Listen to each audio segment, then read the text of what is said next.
Bien, son las 9:37. Vamos a ver.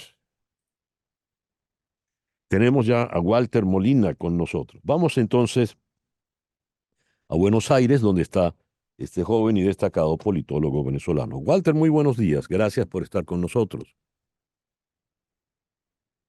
No oigo a Walter.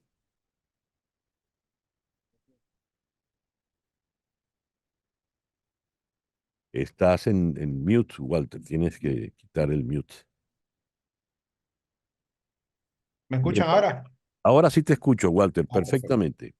Walter, a ver, ¿cómo has visto esta devolución de los acontecimientos que ha sido tan rápida? Eran las 3, 4 de la tarde y parecía que la candidatura de Edmundo González Urrutia se desvanecía y hoy formalmente ya es el candidato de 3 partidos. ¿Qué ha ocurrido? Sí, bueno, acá, como ocurre en estas circunstancias, siempre suelen suceder cosas que vemos y que no vemos. Probablemente sean mayor las que todavía no hemos visto, que han pasado o que pasaron el día de ayer, ¿no? Como bien dices, primero parecía con esta reunión en el Tribunal Supremo de Justicia que iban a cancelar ya la tarjeta, o es lo que se esperaba de alguna manera, ¿no? Que iban a cancelar la tarjeta de la MUT y que no iban a dejar que ni un Nuevo Tiempo ni un Movimiento por Venezuela adhirieran a la candidatura de Edmundo González Urrutia. Lo segundo pudo ocurrir, lo primero no ocurrió. Recordemos que esto se da, ocurrieron varias cosas ayer, ¿no? La presión estadounidense, que nunca se puede olvidar, los comentarios de Lula, que es una referencia importante y eso yo creo que generó una presión bastante importante. Y obviamente la unidad de la oposición, que en esto es fundamental, porque obviamente quebrar esta unidad y quebrar todo esto que se ha creado en torno a Edmundo González Urrutia es parte del chavismo y no lo han logrado. Ahora, creo que el mensaje más importante que ha dicho María Corina Machado en los últimos tiempos es que es un paso a la vez y esto es así. Ayer se logró un paso importante, pero todavía faltan bastantes. ¿Qué faltaría ahora si seguimos con un paso a la vez?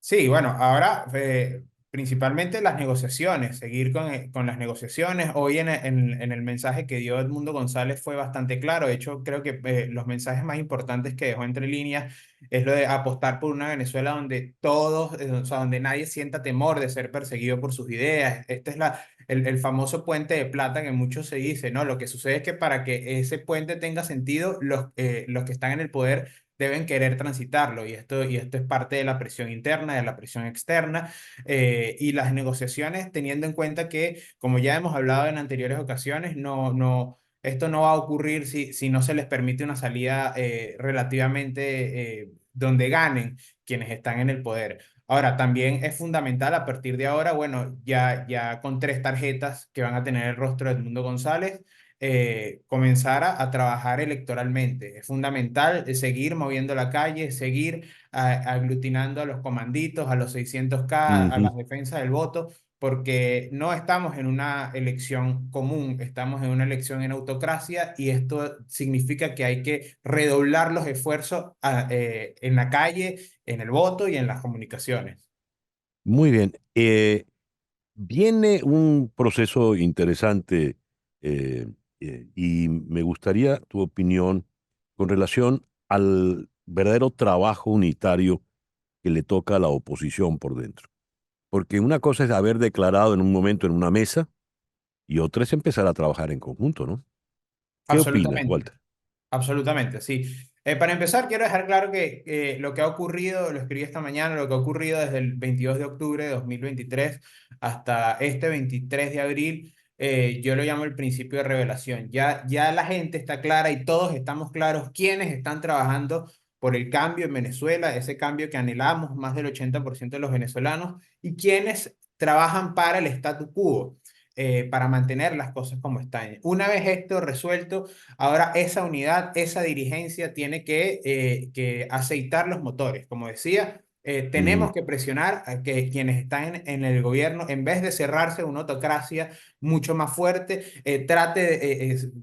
eche un paso hacia atrás y veamos una autocracia relativamente competitiva. Y esto tiene que ver entonces, como decías, con la unidad, con los mensajes unitarios, con el trabajo unitario de calle, con la campaña. Hay que mover la campaña porque la gente sabe que va a votar por la manito, en el sur ya sabe que van a votar por un nuevo tiempo, pero hay que mostrarle quién es Edmundo González, hay que mostrar su rostro, hay que decir su nombre, hay que recorrer en unidad. Sería ideal a partir de ahora ver las movilizaciones estas muy grandes que ha hecho María Corina Machado, no solo ella, no solo Edmundo González en las que pueda acompañar, es importante que veamos a los hermanos Guanipa, a Carlos Gariz, a Delsa Solórzano, al propio Sí, Manuel Rosales. Hay que mostrar una unidad porque esto no solo es un mensaje que se le va a enviar a la sociedad venezolana y a la comunidad internacional, sino que también va a elevar los costos de represión y de tal vez un bloqueo a las elecciones por parte del régimen de Maduro. Y como bien escribió, vi que lo leíste, el artículo del profesor Urbaneja, una cosa son los costos de salida y los costos de permanencia. Hay que facilitar los costos de salida y hay que elevar los costos de permanencia. ya. Walter, muchas gracias por estos minutos en la mañana de hoy. Gracias a ustedes. Un abrazo. Walter Molina Galdi desde Buenos Aires. Una pequeña pausa y al regreso vamos a Washington para ocuparnos de el juicio a Donald Trump por el caso del dinero por silencio de Stormy Daniels. Son las 9:47. Canelo Fadul Immigration es una firma de abogadas de inmigración que ofrece servicios de inmigración laboral, familiar y humanitaria. Su equipo de trabajo busca soluciones y la mejor alternativa para que puedas establecerte en Estados Unidos. Llama al 305-579-9218. 305-579-9218. Di que llamas de mi parte y la primera consulta es gratis. También puedes escribir a inmigraya@canelofadul.com. Canelo Fadul Immigration, reputación, confiabilidad y efectividad.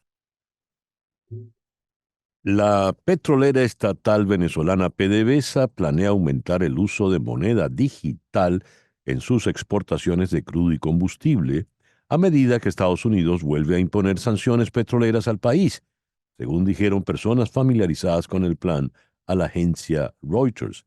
Cuando hablamos de la agencia Reuters y de petróleo, quien lleva esa información es la periodista Mariana Párraga, quien está en la ciudad de Houston. Así que vamos directo a Houston para conversar con ella, quien es la que tiene realmente la noticia. Mariana, muy buenos días. Muchísimas gracias por atendernos. Muchas gracias a ti, César Miguel. Buenos días. Mariana, ¿cuál es la estrategia en este caso que se está planteando PDVSA? Si se ha de llamar una estrategia. Sí, creo que es una estrategia. Ya tienen un tiempo tratando de implementarla. Comenzó a principios del año pasado. Sin embargo, en lo que se supo, pues que se avecinaba el vencimiento de la licencia 44, la famosa licencia 44 que se otorgó en octubre por 6 meses y que se venció ahorita la semana pasada y que no sería renovada. PDVSA ha comenzado a llamar a sus clientes para avisarles que va a incrementar el cobro en un tipo de criptomoneda específica que se llama USDT o Tether, que como dije ha estado comenzando a utilizar desde el año pasado, pero ahora empieza a utilizarla más fuertemente. Eso, ¿cómo en la práctica, cómo se va a aplicar? Y a efectos del fisco venezolano, ¿cómo se traduce? Son buenas preguntas.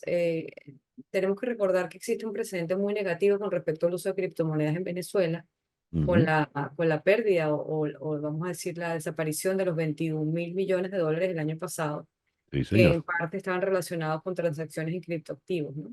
Y existe una superintendencia en Venezuela, la Superintendencia de Criptoactivos, que también estuvo involucrada en ese caso el año pasado, por lo cual sus directivos fueron presos, Ujú.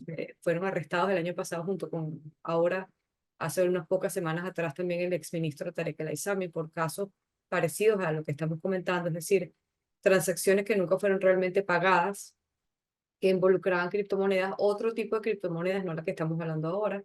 Sin embargo, sí es como para, por supuesto, tener un monitoreo, un control sobre ese tipo de operaciones que no vuelva a ocurrir la pérdida de una cantidad tan inmensa de dinero como la que ocurrió hasta el año pasado.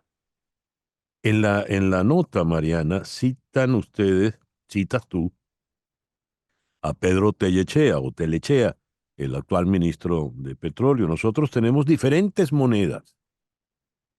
Lo que esté en el contrato lo estamos haciendo. ¿Qué quiere decir diferentes monedas? Algo así como para todos los gustos. Sí, PDVSA ha migrado del dólar desde hace mucho tiempo. Cuando empezaron las sanciones en el 2019, PDVSA se vio obligada a cambiar sus contratos mayormente que estaban en dólar. El dólar es la moneda preferida para las transacciones en el mercado petrolero global, al euro. Y en ese momento también ensayó con otras monedas. Por ejemplo, empezó a aceptar renminbi de China, que es la moneda transaccional de China. También comenzó a aceptar rupees para las transacciones con India. Todas son monedas que son perfectamente cambiables por dólar o por euros en transacciones bancarias muy fáciles de hacer, ¿no? Sin Ujú. embargo, conforme han avanzado las sanciones desde el 2019 para acá, se le ha hecho cada vez más difícil a PDVSA hacer cualquier tipo de transacción que involucre moneda dura en la banca internacional, porque le queda congelado dinero en muchas transacciones, como ha ocurrido hasta ahora, ¿no? Entonces, las transacciones en monedas digitales utilizan otro tipo de sistema, no pasan por el sistema bancario tradicional, utilizan una cosa que se llama monedero electrónico, Ujú. y eso evita que si, por ejemplo, los Estados Unidos quisiera prohibir completamente el uso del dólar en las transacciones para petróleo venezolano, no le quedaría a Venezuela dinero congelado en cuentas bancarias en el exterior. Esa es la idea principal de esta migración. ¿Y lo lograrán? Es una buena pregunta. Fíjate que ayer nosotros actualizamos nuestra nota porque la gente de Tether, que son los dueños de esta plataforma digital que hace transacciones en USDT, que es la moneda específica que PDVSA está utilizando, dijo que ellos van a seguir las sanciones estadounidenses. Es decir, que si Estados Unidos decide aplicar la sanción sobre las transacciones en esta moneda, también la compañía podría bloquear transacciones relacionadas Mm, con ventas de petróleo venezolano. O sea que no necesariamente se van a salvar con esta estrategia. ya. Mariana, muchísimas gracias por estos minutos en la mañana de hoy. Gracias a ti, San Miguel. Mariana Párraga, desde la ciudad de Houston, 9:54. Las noticias de este momento en Conexión Radio. ¿Qué noticias tenemos en este momento, Flor Alicia? Bueno, César, un proyecto de ley bipartidista sobre TikTok está ahora en camino de convertirse en ley. Anoche el Senado aprobó la medida 79-18, 3 días después de que la Cámara de Representantes la aprobara 360-58. El presidente Biden dijo que la firmaría en el día de hoy. Si ByteDance no vende TikTok en un plazo de 12 meses, será prohibido en Estados Unidos. Así de Así drástico. de drástico. Caramba. Ujú. ¿Y qué puede ocurrir? Bueno, evidentemente tiene que asociarse con alguna estadounidense para poder hacerse americana y poder seguir funcionando dentro del territorio. Bien. Bueno, veremos. Parte de la guerra con China, ¿no? Así En es, definitiva. así es. Bien, gracias, Flor Alicia. Estamos esperando hacer contacto con Pablo Pardo en Washington para ponernos al tanto de cómo va el juicio de lo que aquí llaman hush money, dinero por silencio, donde está involucrado Donald Trump y la señora Stormy Daniels. Para el día de hoy no hay audiencia y por ello nos interesa mucho conocer lo que se dijo y lo que aconteció ayer en informaciones que han trascendido.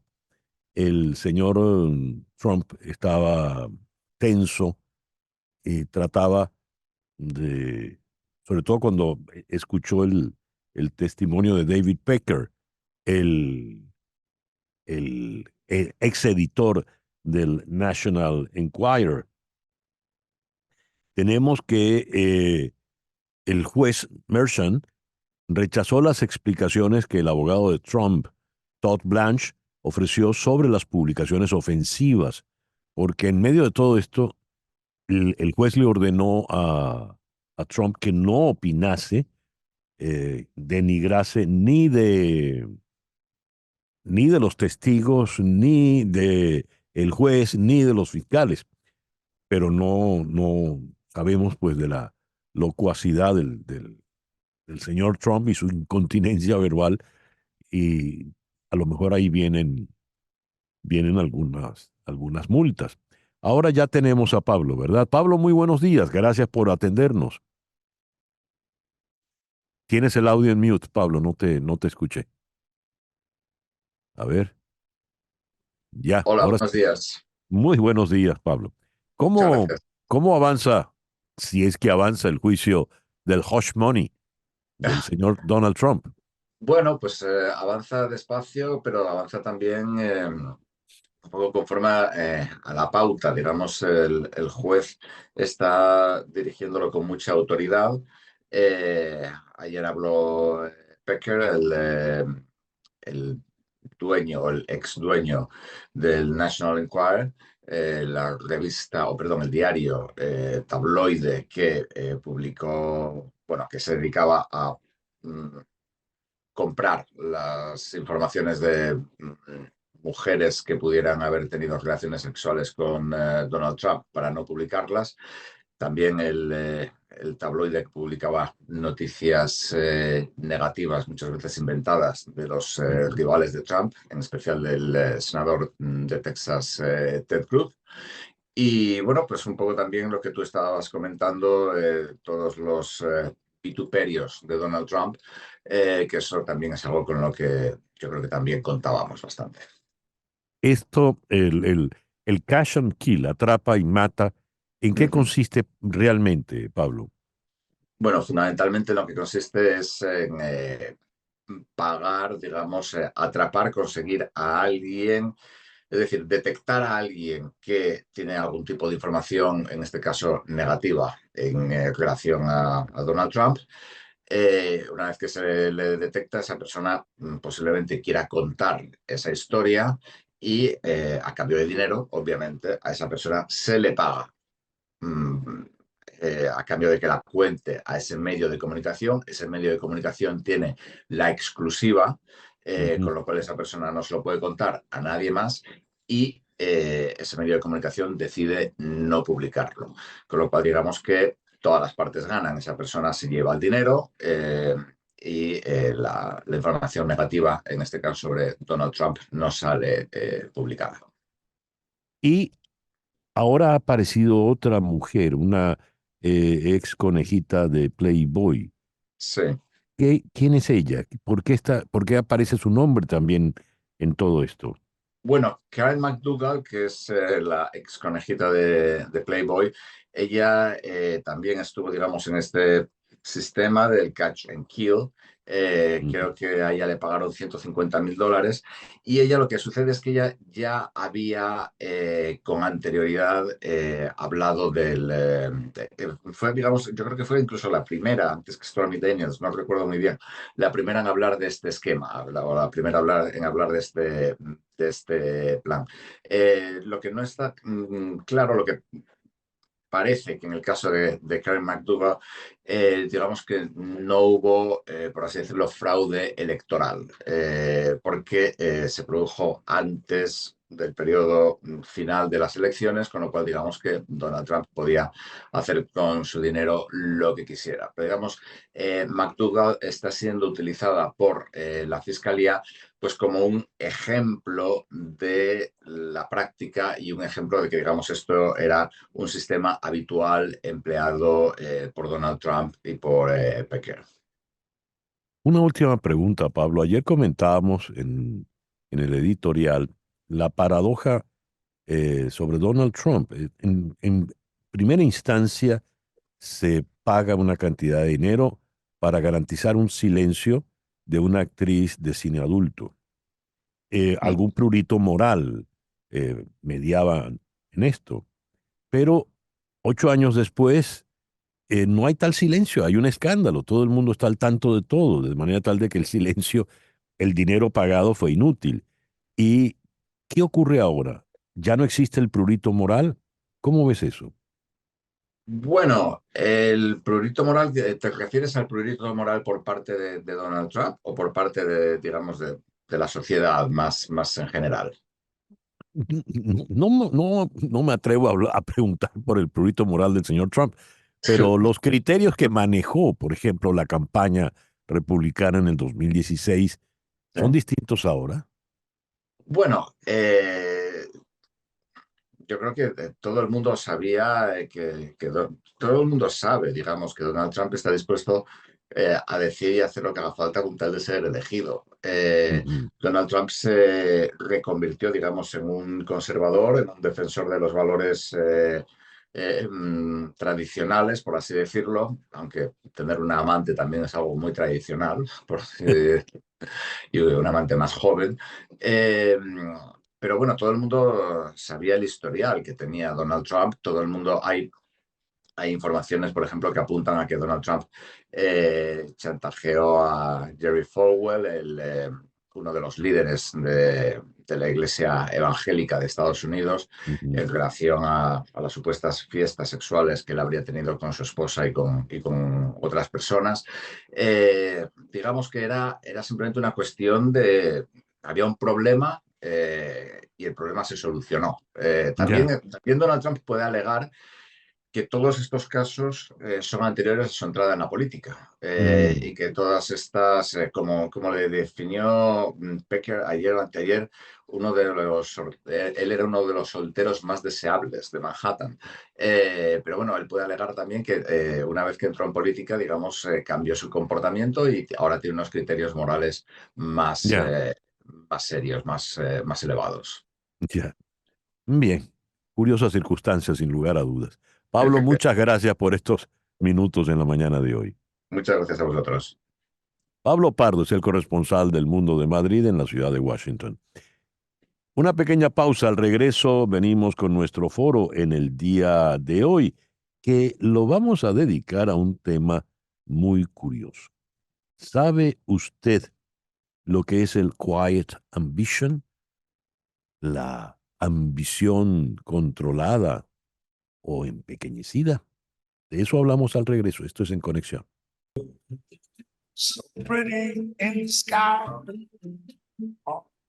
Vamos a nuestro foro en el día de hoy. ¿Qué es la quiet ambition? ¿Por qué se ha convertido en una tendencia? Los empleados muestran cada vez mayor resistencia a la idea de perseguir logros eh, predefinidos e impuestos por el hecho de alcanzarlos. Ya no se sienten atraídos por llegar a ciertos objetivos o estatus. No quieren ser gerentes, no quieren ser altos ejecutivos. Quieren tener tiempo para estar con la familia, para estar en paz. Pareciera que la salud mental es más importante que el logro corporativo. Y esto, por lo visto, se da con mayor insistencia en la generación Z, para la que la salud mental es prioritaria. ¿Por qué se da este fenómeno? En Buenos Aires está el psicólogo Roberto Santoyo, del equipo de salud mental Opción Yo. Roberto, buenos días, gracias por estar con nosotros en esta mañana. A ti, César, muy buenos días y nuevamente gracias por la invitación. Y más cerca de Buenos Aires está en Río de Janeiro la psicóloga clínica Joana Alenzo. Joana, buenos días también, gracias por acompañarnos. Buenos días, César Miguel. Gracias por la invitación. A ver, ¿qué es esto de la quiet ambition? Comenzamos con Joana. Bueno, mira, a mí me encanta esto, porque básicamente es priorizar la salud mental por encima del estatus laboral o de las exigencias laborales o de crecer laboralmente, es darle un poco más de peso a nuestro espacio en familia, a nuestro espacio de esparcimiento, a nuestra calidad de vida en general. Y eso entonces, justamente si lo traducimos del inglés al español, es como ir un poco más tranquilos con respecto a lo que queremos y a nuestras ambiciones profesionales. ¿Y por qué se da este fenómeno y sobre todo en los más jóvenes? Le pregunto a Santoyo. Hola, mira, yo pienso que la generación más joven está como más atenta, más awareness, más despierta a lo que es la salud mental.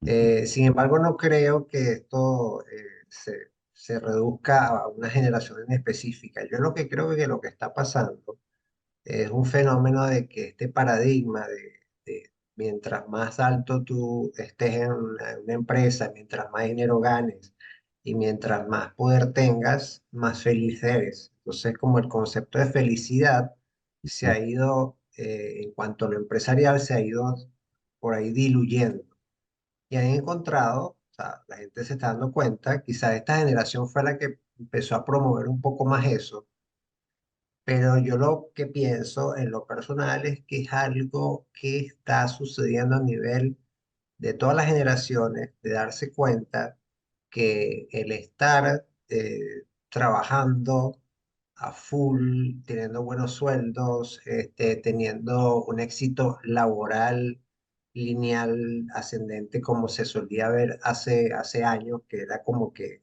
era la fórmula de la felicidad, la gente se está dando cuenta que está sacrificando su salud por ese esquema que, como digo, está caduca.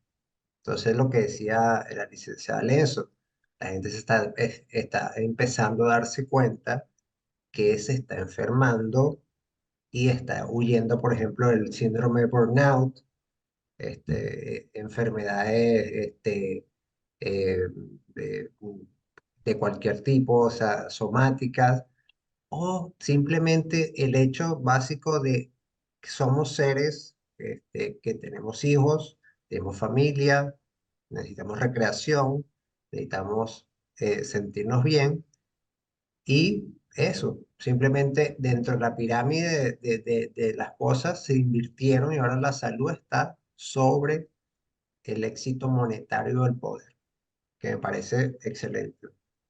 A ver, ¿qué determinó ese, ese cambio en el paradigma? Porque antes era importante entrar en una compañía estable, con posibilidad de crecimiento, incluso llegar a los puestos más altos en esa compañía, con la estabilidad que brinda esa compañía o corporación, pues adquirir una vivienda, tener el automóvil, eh, y de repente esas metas no existen. De los millennials creo que fueron los que comenzaron con desprenderse de propiedades. La angustia no es tener, comprar la casa, sino vivir alquilado. Y ahora se llega a este quiet ambition. ¿Cuál fue el detonante para ese cambio en el paradigma, Joana?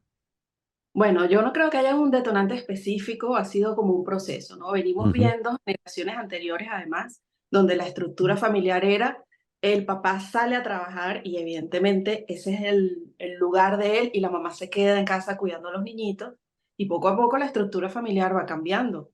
Viene entonces que mamá también sale a trabajar, que entonces entre los dos van compenetrándose para criar a los hijos, evidentemente ya este papá no puede dedicarse al 100% al trabajo, esta mamá tampoco puede hacerlo del todo porque tiene unos hijos que cuidar, o sea, ha ido modificándose la estructura.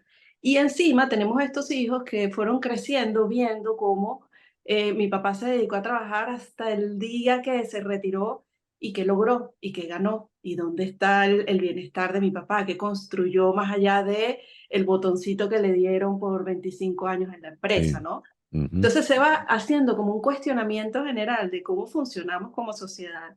Vemos inclusive a colegas nuestros sufriendo de burnout.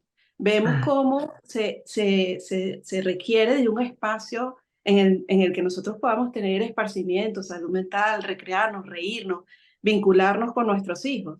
Y yo creo que todo eso que se ha ido construyendo a nivel social y a nivel de paradigma familiar ha ido generando justamente que futuras generaciones, estas generaciones un poco más jóvenes, se cuestionan realmente qué es lo que quiero yo para mi vida. Quiero quedarme trabajando hasta los 70 años como mi papá, para que después simplemente se retira y el señor no tiene nada que hacer porque no ha cultivado ninguna otra cosa que no sea el trabajo. Ujú. Que quiero yo cultivarme, entonces tengo la necesidad de hacer algo que me lleve un poquito más allá de lo que soy yo como profesional.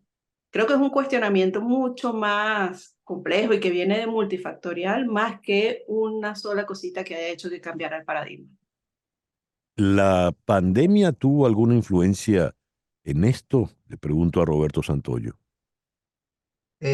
A ver, mucha gente dentro de la pandemia, que fue lo que pasó, encontró el refugio en el home office, que el Ujú. home office es una forma, bueno, de seguir trabajando remoto, pero a la vez te daba los beneficios de poder estar más tiempo con tu familia, distribuirte un poquito mejor el tiempo, siempre que cumplieses con las tareas. Y algo que pasó que fue increíble, que bueno, eso se vio a nivel mundial, que después que pasa la pandemia, fíjate que aquí donde está la salud versus el éxito o volver a estar en un estatus donde yo no me sentía bien, la gente se acomodó tanto al home office que muchas de las empresas se dieron cuenta que los empleados no querían volver a las oficinas Sí. porque no se sentían bien ahí, Ujú. porque pudieron de alguna manera con este home office de redistribuir las horas, tener espacio para descansar, podían compartir más con los hijos, más espacio libre, siempre y que cumpliesen con los tasks, o sea, los checks que Sí. tenían, las actividades. Entonces, ¿qué pasó mucho? Muchas empresas tuvieron que cerrar oficinas. Aquí en Buenos Aires, Ujú. muchas oficinas cerraron porque la mayoría de los empleados no querían volver, no querían volver. Ya, Y para no perder toda esa maquinaria laboral tuvieron que ceder. De hecho, este tema del Quiet Ambition ha sido todo un reto para las empresas, porque las empresas han tenido que negociar y adaptarse a este nuevo modelo que cuando hace, no sé, 40, 50 años atrás, la gente se caía a golpes por un ascenso. Ahora claro. tú ves gente que cuando levantan la mano quien quiere el ascenso, hace una entrevista o un sondeo de quien quiere el ascenso y llegar a los cargos ejecutivos más altos, muy poca gente levanta la mano porque no Ujú. quiere sacrificar Sí. la salud. El tiempo se nos está agotando y no quiero dejar de tocar este punto. Antes se hablaba de la estabilidad y la seguridad como conceptos que iban asociados directamente con ese empleo estable. Si no me importa eso y no quiero el ascenso para yo tener mi libertad de más control de mi tiempo, ¿qué quiere decir? ¿Soy más libre? ¿Dónde están esos conceptos de estabilidad y de seguridad? ¿Soy suficientemente estable y seguro yo mismo al margen de una gran corporación a mis espaldas? ¿Cómo se funciona ahora así? ¿Cómo funcionan los jóvenes eh, con ese criterio? Joana, por favor. Definitivamente es así. Yo creo que inclusive uno de los grandes aprendizajes de la pandemia, retomando lo que preguntabas antes, es que justamente esa estabilidad que sentía mucha gente de yo tengo mi trabajo en una empresa grande, resulta que muchísimas empresas se vieron obligadas a despedir gente que creía que tenía sus trabajos asegurados y que iban a lograr hacer una carrera ahí. Creo que el concepto de estabilidad y de seguridad que podía dar una empresa antes se ha ido cambiando, porque bueno, nos hemos ido dando cuenta de que las empresas a veces cierran, quiebran, despiden un montón de gente, o sea, Ujú. como que esa seguridad no está ahí. Y creo que inclusive la seguridad y la estabilidad, como se veía antes, tener la casa propia, tener el carro y todas esas cosas que Sí. antes perseguía la familia tradicional, hoy en día esa seguridad está puesta en otras cosas. La seguridad viene más de voy a ser feliz, voy a estar tranquilo, voy a poder estar en la vida de mis hijos, voy a poder tener la libertad de viajar para donde me provoque una vez al año o dos o lo que sea, pero es como que otros conceptos que se están dando de realmente lo que significa esa libertad y esa estabilidad. Es como lo voy a conseguir de una forma mucho menos estandarizada o mucho menos rígida de lo que se esperaba antes, ¿no? Ya. Bueno, les quiero agradecer inmensamente esta interesante conversación en la mañana de hoy a Joana Lenzo, psicóloga clínica en Río de Janeiro, Gracias a y, ti, César. y a Roberto Santoyo, psicólogo también, parte del equipo de salud mental Opción Yo desde Buenos Aires. Muchísimas gracias, Roberto. Muchísimas gracias a ti, César. Roberto Santoyo y Joana Alenzo. El reloj nos dice que son las 10:21 de la mañana. Una pequeña pausa. Y ya nos ha confirmado el embajador González Urrutia que a las 10:30 estará con nosotros para conversar. Ah, no, inmediatamente. Bueno, entonces regresamos con el embajador Edmundo González Urrutia. Esto es En Conexión por Éxitos 107.1 FM en Miami. Y a las 10:26 de la mañana vamos entonces a Caracas, donde está el embajador Edmundo González Urrutia, candidato por la unidad opositora a la presidencia de la República en las elecciones del próximo 28 de julio. Edmundo, muchísimas gracias por atendernos en la mañana de hoy. Muy buenos días, San Miguel. Muchas gracias a ti por esta oportunidad de conversar contigo y a través de tu programa, a tu amplia audiencia que te sigue diariamente. Sobre todo el honor de que nos hayas concedido la primera entrevista. Edmundo, mi primera pregunta. Todo ha sido muy cambiante. Estamos en tiempos un tanto pantanosos, ¿verdad? La incertidumbre es la marca. Ayer eran las 4 de la tarde, las 5 de la tarde, y más de uno asumía que tu candidatura se había convertido en humo por las múltiples trabas desde el CNE o desde el TSJ. No fue así, afortunadamente, y eres ahora el candidato de 3 partidos. ¿Qué ocurrió en esas horas del día de ayer? A tu entender, ¿por qué se ha despejado el camino para tu candidatura? Lo importante, San Miguel, no es que sea el candidato de 3 organizaciones políticas muy importantes, sino que se perciba como la candidatura de la transición, la candidatura de la mayoría de los venezolanos que aspiramos a un cambio, la candidatura de todos los que queremos lo mejor para el país. Si uno lee los programas que se han elaborado en esta campaña, el nivel de destrucción en que se encuentran las instituciones, la economía del país, la moneda, la salud, es un trabajo titánico el que tenemos por delante. Y por eso, te digo, es una tarea y una responsabilidad inmensa la que han puesto sobre mis hombros, y que la interpreto no como una tarea personal hacia mí, sino que esto es una tarea que vamos a desarrollar con todo un equipo y con todo un país que aspira un cambio y que la situación mejore para todos.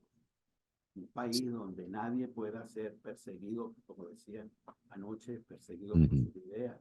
Un país donde podamos construir una economía sana, robusta, que volvamos a ser el país confiable en materia petrolera, el país confiable como suplidor de materias importantes. Así que ese es el tamaño de la responsabilidad que tenemos encima. No es nada fácil. Y como tú dices, poner en una misma línea a 8 o 10 organizaciones que vienen de distintos orígenes, pero que han tomado la decisión de marchar juntos por el bien del país. De ser electo presidente y de asumir la presidencia en el año 2025, ¿cuáles serían las primeras acciones, Edmundo? Mira, nosotros tenemos ya varios trabajos realizados. Ahí están las acciones que se van a cometer en temas de institucionalidad, de la liberación de los presos políticos, la de la estabilización de la economía, la recuperación de la moneda, de la estabilidad económica, la promoción de las inversiones. En fin, es todo un abanico de trabajo que tenemos por delante y que no nos van a dejar descansar. Aquí vamos a estar todos unidos trabajando por la recuperación del país. La reconstrucción y la recuperación de la democracia es una empresa muy seria que requiere del esfuerzo de todos, el esfuerzo y el conjunto de todas las fuerzas políticas. Edmundo, el factor tiempo se pone muy áspero, está muy en contra, o bien porque es muy corto o bien porque es muy largo. Para la fecha electoral tienes muy poco tiempo para hacer una campaña, habida cuenta sobre todo que el país nacional, como se decía antes, no te conoce. Y si en efecto resultas presidente electo el 28 de julio, el tiempo que transcurre para que tomes posesión va a ser entonces muy largo. Y conociendo el régimen que hemos tenido, pues pueden ocurrir muchas cosas. Me gustaría tu opinión sobre esos dos lapsos de tiempo. Comencemos con la campaña electoral.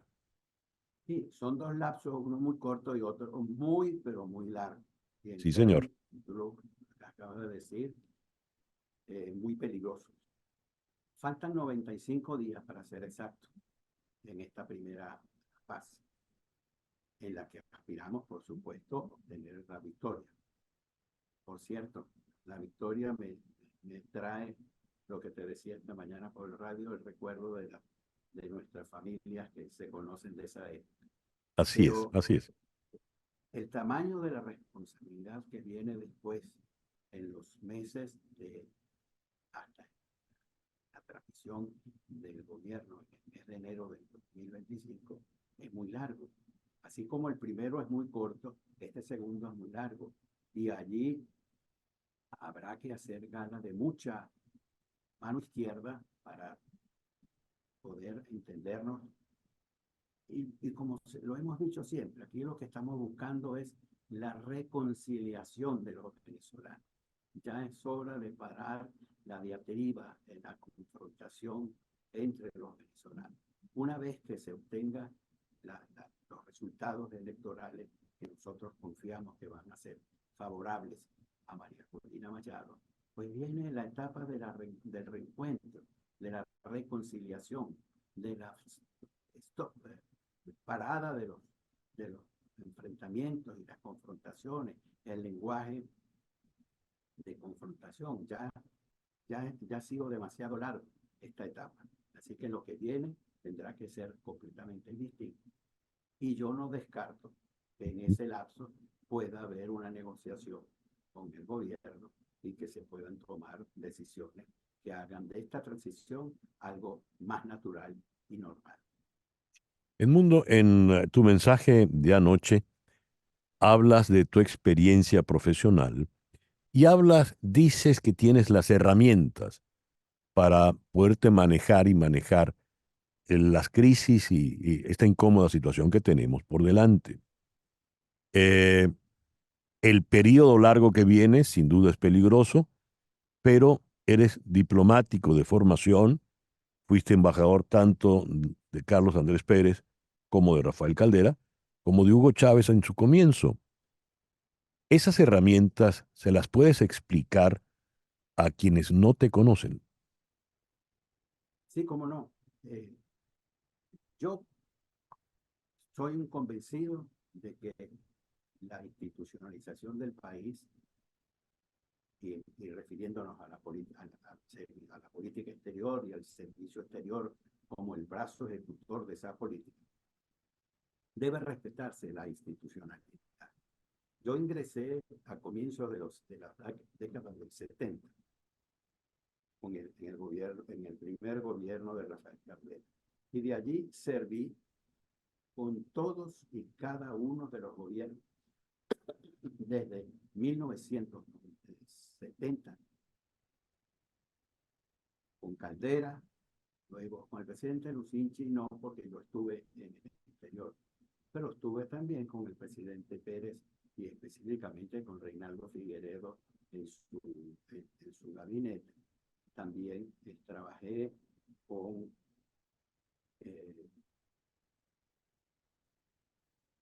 Armando Durán, Alberto Calderón Berti, y con todos los dirigentes que pasaron por la Cancillería. Y allí es donde yo te digo, uno trabaja para el Estado. Uno se refiere a las líneas maestras de la política exterior del Estado venezolano y no necesariamente de una parcialidad política. Hay algo que yo lo oigo con mucho beneplácito como hombre de mi generación, como venezolano de mi generación, y es que hablas del Estado. Parece que se nos olvidó que existe un Estado venezolano, que no existe Estado venezolano porque lo que existe es mi partido, mis enemigos y mis partidarios. Cuando hablas de la unidad,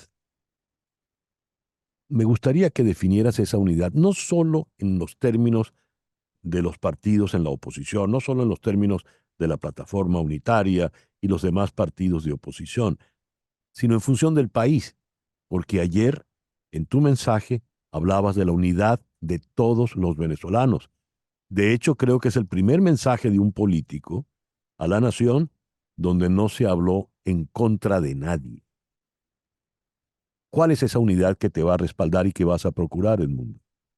Que de eso se trata, César Miguel. Cuando yo te hablo de unidad, yo estoy aquí en este momento en la casa de un partido político y allí están reunidos 8 o 9 organizaciones disímiles con distintas orientaciones ideológicas y me invitaron para escuchar los planteamientos que me iban a hacer y las observaciones que yo traía.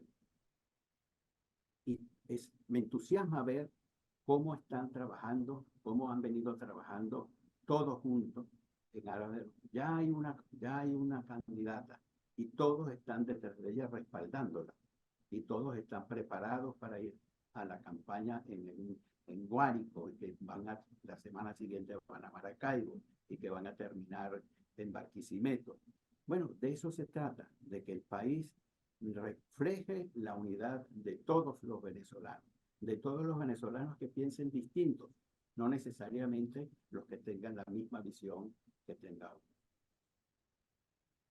Como experto en relaciones internacionales, fue muy significativo, llamativo, la postura que tuvieron los aliados naturales del señor Maduro, Gustavo Petro, presidente de Colombia, y Luis Ignacio Lula da Silva, presidente del Brasil. De hecho, Lula celebró que hubiese un consenso en torno a tu nombre.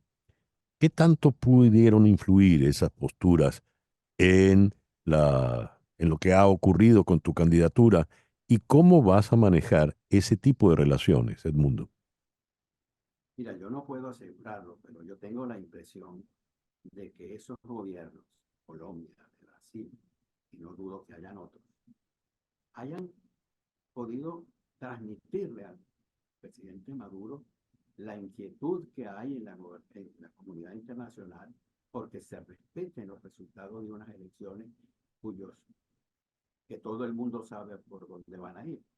Y que aquí tiene que haber un pacto de gobernabilidad para que la democracia venezolana se sustente sobre los resultados de estas elecciones del próximo 28 de junio.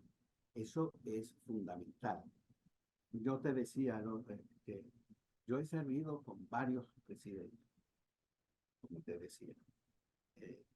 Cuando asumió el presidente Chávez, yo estaba embajador en Buenos Aires y había sido nombrado pocos meses antes por el presidente Caldera. Y bueno, y a mí me respetaron mi cargo y yo salí en el 2002. Yo pasé 3 años y medio siendo embajador del presidente Chávez, así como anteriormente lo había sido embajador del presidente Pérez en Argelia y como había sido director general de política internacional del presidente Caldera en los años 90, 93, 91. Sí, o sea, aquí la política exterior tiene que ser una política de Estado donde se respeten los valores y principios fundamentales establecidos en la Constitución. Y esa es la guía, ese es el plan de gobierno, lo que está establecido en la Constitución, porque allí se habla de soberanía, de integración, de derechos humanos, de respeto por la no injerencia, en fin, todas las ideas fundamentales están allí en ese pacto, gran pacto nacional que se llama la Constitución. La reunión que tuvieron estos dos presidentes en Bogotá, llaman a Petro puntualmente llama a una suerte de referendo y firman ellos, hacen un llamado para que no solo se respete el resultado electoral, sino para que se respete incluso la vida del perdedor.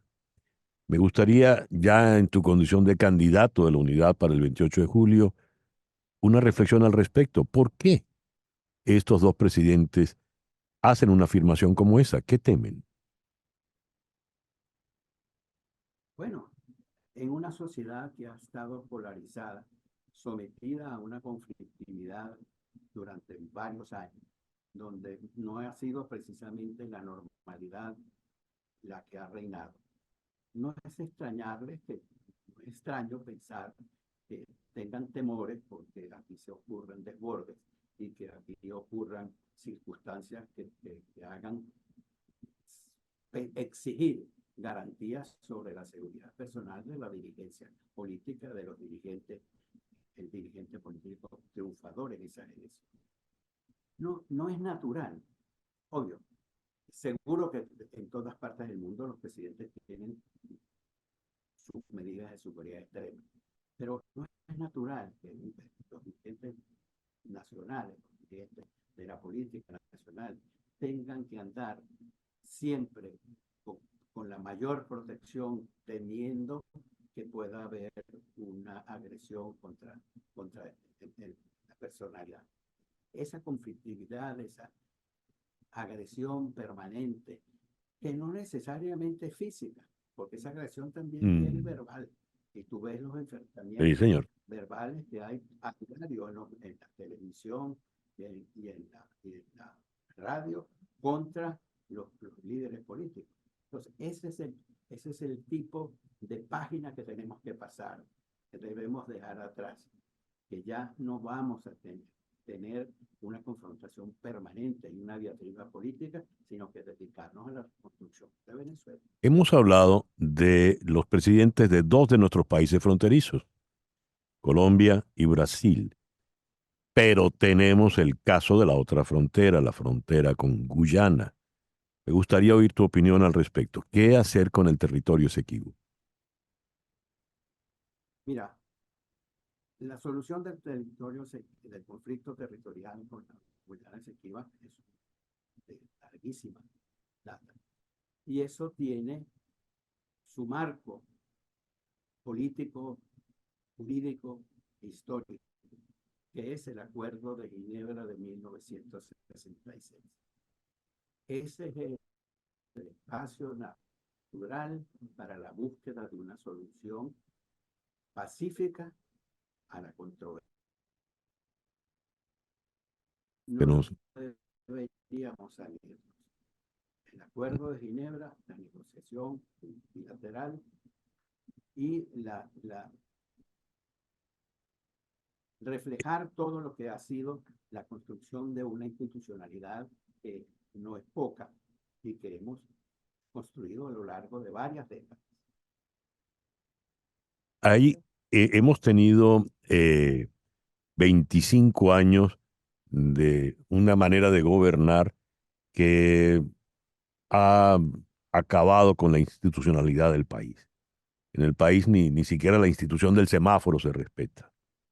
Y el delito ha permeado a todos los niveles y hemos tenido niveles de corrupción inmensos, tan inmensos que han sorprendido a los propios gobernantes. Y nos remitimos al caso reciente del PDVSA Cripto. ¿Qué hacer cuando se encuentra un país desmoronado, desbaratado institucionalmente? Ahí es donde la palabra clave es la reconstrucción a partir de la transición que tiene que darse de un gobierno que ha permanecido 25 años más en el poder y que ha generado buena parte, si no toda la crisis que vivimos. La transición, la unidad, esos son los elementos que nosotros tenemos que tener muy presentes para solucionar la crisis de gobernabilidad, crisis que ya traspasa la frontera.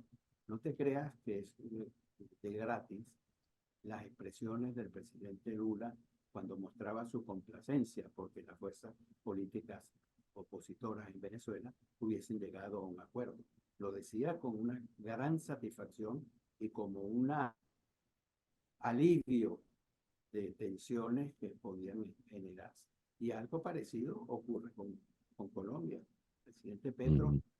no es extraño que en sus viajes últimos a Venezuela le haya planteado al presidente Maduro la necesidad de conseguir una pacificación, una normalización de la situación política en Venezuela, respetando los resultados de unos comicios que están ya fijados para el 28 de junio.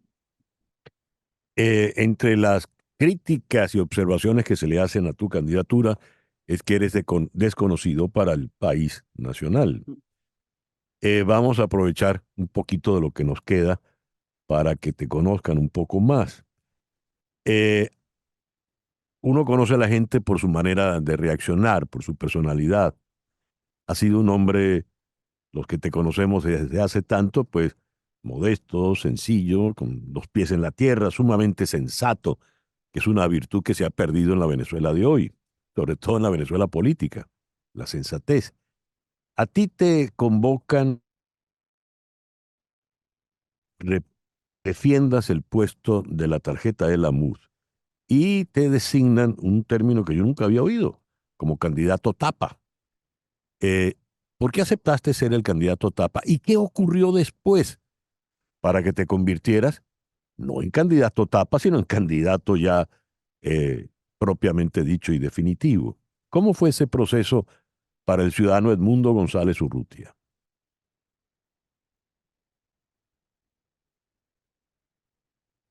¿Aló? Tenemos un delay. ¿Me escuchaste, Edmundo? ¿Me Bueno, me escuchas? estaban comentando los dirigentes políticos con los que me estaban comentando Sí, adelante, ¿Aló, Edmundo, te estoy estamos escuchando? oyendo. Sí, adelante, adelante. Me comentaban los dirigentes políticos con quienes estaba reunido ahorita que esa decisión se tomó luego de una larga discusión donde surgieron varios nombres, todos muy valiosos, y que al final se decantaron por el mío.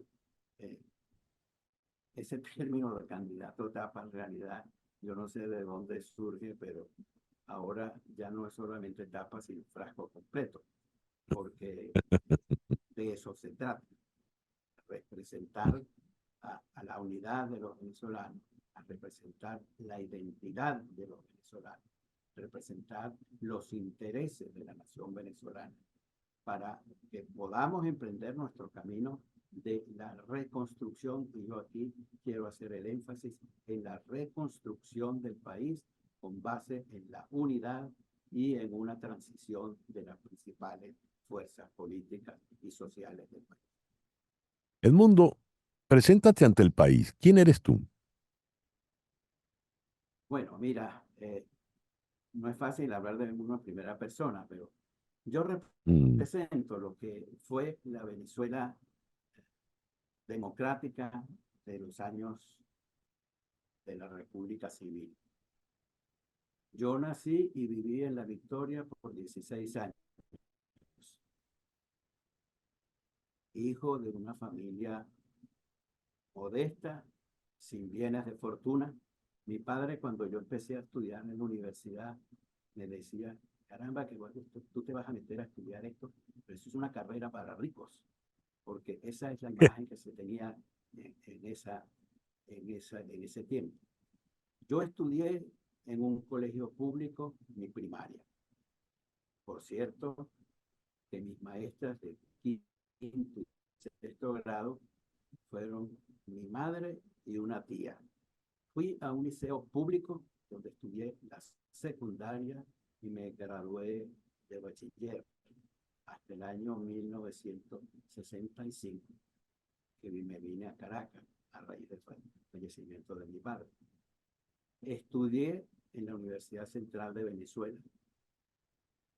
Ingresé al servicio exterior en el año 1971 por concurso de oposición. Hice mi posgrado en Relaciones Internacionales en una universidad de los Estados Unidos, en American University, con fondos cubiertos por el Ministerio de Relaciones Exteriores, o sea, por el Estado venezolano. O sea, mi formación y básicamente es netamente en el servicio público. Y así ha sido.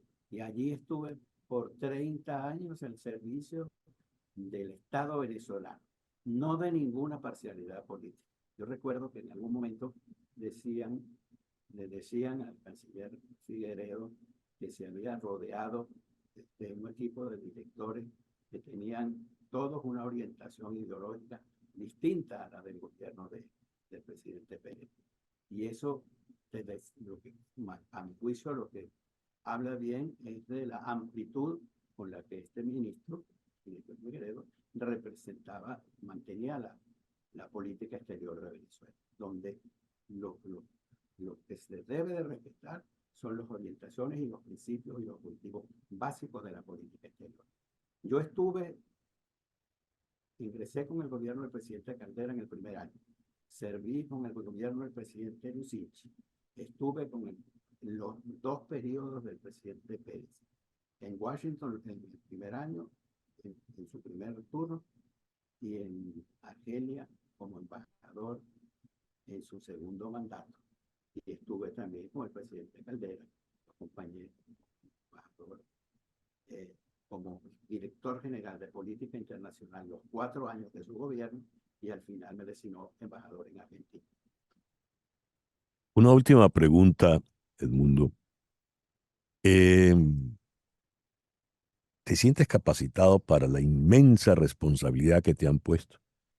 ¿Estás a la altura del compromiso? ¿No es como muy grande esto? ¿No tienes miedo, nervios? ¿Cómo te sientes ahora? Me siento tranquilo. Estoy seguro de la inmensa responsabilidad que tenemos por delante, pero aspiro llevarla a buen puerto con el concurso de todos los venezolanos, porque esto no es un problema mío solamente. Esto es un tema que tenemos que hacerlo en conjunto, en un trabajo en unidad para cumplir con lo que aspira la sociedad venezolana. Es un país mejor, un país donde se respeten los derechos humanos, un país sin exiliados políticos, un país con una economía próspera y con unos servicios de salud y de infraestructura a la altura de los nuevos tiempos. Edmundo, te agradezco inmensamente que nos hayas atendido en la mañana de hoy. Te agradezco el honor de ser la primera entrevista. Y como venezolano, por el bien de todos, te deseo el mayor de los éxitos. Cuenta con todos los venezolanos de bien. Y lo espero. Gracias. Para los que quieran estar en contacto con el embajador González Urrutia en la red X, es @EdmundoGU, GU con mayúscula en Instagram, González Urrutia. Y bien, llegamos al final de este programa por el día de hoy. Son las 10:55. La sorpresa del día.